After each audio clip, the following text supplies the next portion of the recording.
मुझे वापस किया जा रहा है। मेरी क्या गलती है, मेरा क्या कसूर है, मुझे किस बात की सजा दी जा रही है, मुझे बस इतना जवाब जानना है। करता कोई है, भरता कोई है। तो आप कितने टाइम पहले यहाँ पर आई थी?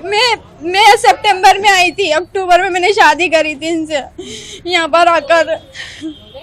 तो आपके पास क्या वीजा वगैरह लॉन्ग टर्म वीजा जो होता है वो मैंने जमा करवा रखी थी, पेंडिंग पर थी। मिला नहीं? अभी इन्होंने दिया नहीं।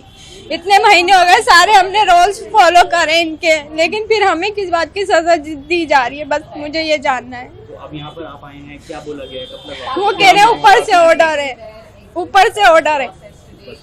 तो आप कितना टाइम में आपको वापस भेजने के लिए कहा जा रहा है? कल आज बोल दिया कि चले जाओ। आपकी लास्ट ईयर ही शादी हुई है सितंबर में? ये अक्टूबर में 12 अक्टूबर को शादी की है। तो लॉन्ग टाइम वीजा अभी तक इन्होंने नहीं दिया। इसमें हमारा तो कसूर नहीं है ना, इनको तो अप्लाई करना चाहिए ना। अब जिनका नहीं है उनको भेज रहे हैं, जिनको मिल गया उनको नहीं भेज रहे हैं। अब जिनका नहीं है उनका क्या कसूर है? तो आप क्या वहाँ से वीजा पर आई थी? मैं भी वीजा पर ही आई थी, वीजा लेकर आई थी। कितने टाइम के लिए? सितंबर में। नहीं, कितने टाइम का वीजा? हमारा 1.5 महीने का वीजा था। अच्छा, 1.5 महीने का वीजा।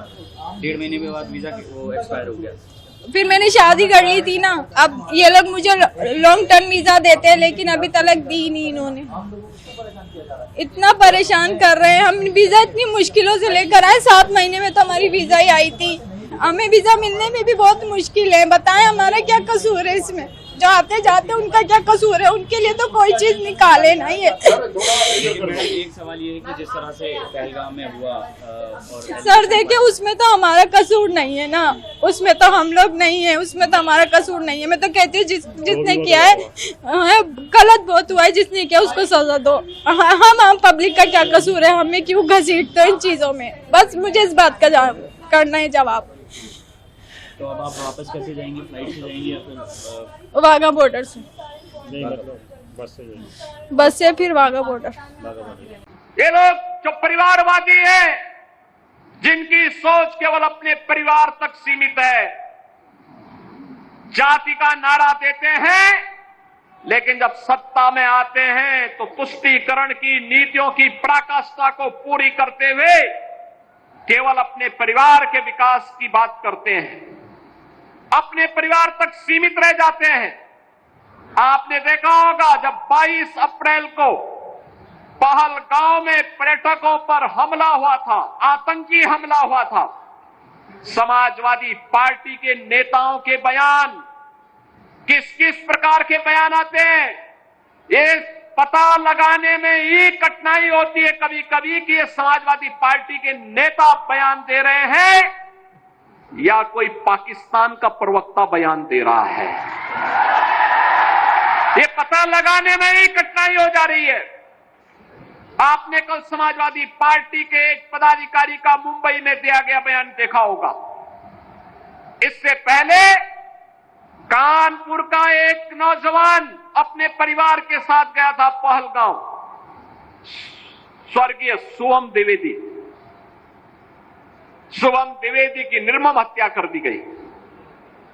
जब पत्रकारों ने समाजवादी पार्टी के अध्यक्ष से पूछा कि आप समाजवादी पार्टी आप वहां क्यों नहीं गए, तो उन्होंने कहा कि हमारी पार्टी का थोड़े था। कितना दुर्भाग्यपूर्ण और शर्मनाक बयान है। बहनों और भाइयों, देश की संवेदना होनी चाहिए अपने नागरिकों पर। पूरा देश पार्टी लाइन से ऊपर उठ करके एक साथ इस घटना की निंदा कर रहा है और समाजवादी पार्टी के लोग इस प्रकार का दुर्भाग्यपूर्ण बयान देते हैं, इस प्रकार का दुर्भाग्यपूर्ण बयान देते हैं। पहलगांव की घटना में उनका एक राष्ट्रीय महासचिव बयान देता है, कहता हिंदू ने हिंदू को मारा है, यानी पाकिस्तान को क्लीन चिट देने की कुत्सित चेष्टा। उनका एक सांसद उससे भी घटिया स्तर का बयान देता है।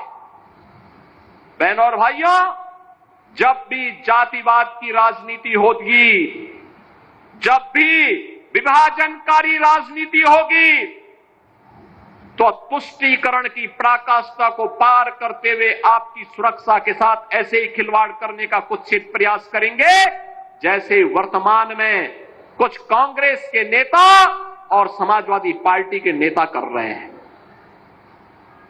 हमें एक स्वर से निंदा करनी चाहिए। आतंकवाद के खिलाफ देश की लड़ाई प्रधानमंत्री मोदी जी के नेतृत्व में 144 करोड़ के भारत को एक स्वर से लड़ना चाहिए। एक स्वर से प्रधानमंत्री मोदी जी के नेतृत्व में आतंकवाद का नेस्तनाबूद करने के संकल्प के साथ आगे बढ़ना चाहिए।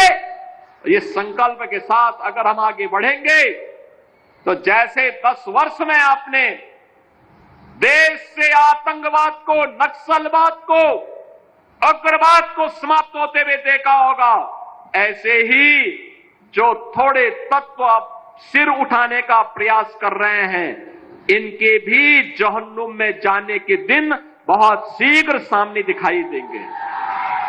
और इसीलिए बहनों और भाइयों, आज हम सब आपके बीच इसी बात को लेकर के आए हैं। आखिर देश के बारे में कुछ तो दायित्व होने चाहिए, एक तो सीमा होनी चाहिए, सार्वजनिक जीवन में एक लक्ष्मण रेखा तो होनी चाहिए। जब राजनीतिक पूर्वाग्रहों से ऊपर उठ करके हम देश के बारे में सोचें, समाज के बारे में सोचें, जनता जनार्दन के बारे में सोचें, लेकिन उस संकुचित सोच के साथ कार्य करने वाले लोगों से उम्मीद नहीं की जा सकती, उनसे ये उम्मीद नहीं की जा सकती। एक जो जिपलाइन ऑपरेटर जो एडवेंचर एक्टिविटी होती है, नीचे फायरिंग हो रही है, वो एक टूरिस्ट को राइड करा रहा है, साथ में इंसिडेंट होते हुए वो अल्लाह अकबर कह रहा है, उस पर उसको अगेन वेरी अनफॉर्चुनेट, क्योंकि ये इनको पता ही नहीं है यहाँ का कल्चर। यहाँ पर जब भी कोई मुसीबत आ जाती है, बोलचाल आ जाए, तो अल्लाह अकबर तो कश्मीरी की जबान से निकलता है। कोई इंसिडेंट हो जाए तो अल्लाह का नाम निकलता है। लेकिन अपने फेलियर को कवर करने के लिए ये सब कुछ इस वक्त हो रहा है। I am very sorry to say police को, सिक्योरिटी एजेंसीज को अपना ये सारा सिस्टम जो है ये चेंज करना पड़ेगा। They will have to be very precise, और मजीद कोलैटरल डैमेज न हो, they will have to act in that manner. Absolutely, because that is what I am saying. इनको यहाँ का कल्चर ही मालूम नहीं है. It has nothing got to do with militancy. It is a culture here. A common Kashmiri would always cry out loud, Bismillah or Allahu Akbar if something happens. ये हम लोगों को पता है, इनको नहीं पता है.